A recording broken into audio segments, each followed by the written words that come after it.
Hi, so what should I know about the IVF lab where the embryos are growing? So I'm Dr. Jen. I'm a board certified infertility doctor, and I do think you should know some things about the IVF lab, also called the embryology lab. This is where the extracted eggs are taken and the embryos grow. So some things to know about an IVF lab. As a doctor, when I'm looking at an IVF lab, there's a few things that I want to know. So I want to know how well eggs in that lab fertilize, because not 100% of eggs really fertilize in any lab, but you want to know what's the percent of eggs in that lab fertilize. So is it 60%? Is it 70% of eggs fertilize in that lab? Because that can vary lab to lab. Also, you want to look at how well the fertilized eggs grow.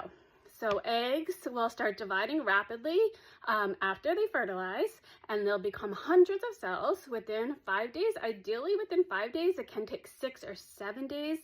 But you want to know what percent of fertilized eggs will reach that next stage, which is the blastocyst stage. So each lab will keep statistics on this and will tell you, it's called the blastocyst rate. You want to know what's the blastocyst rate for the fertilized eggs. So is it 50%, 60%, 70%? There'll be different rates for how many fertilized eggs make it to that next stage. And ultimately, and probably obviously the most important, you want to know what's the pregnancy rate for each blastocyst. So you want to know pregnancy rate, ongoing pregnancy rate, which is ongoing past the first trimester.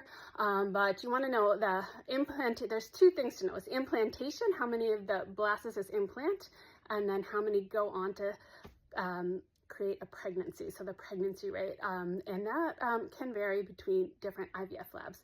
So those are 3 things to consider if you're looking into your IVF lab where you're doing IVF. You want to know what's the fertilization rate, what's the blastocyst rate, and what's the pregnancy rate. Let me know if you have any questions about this.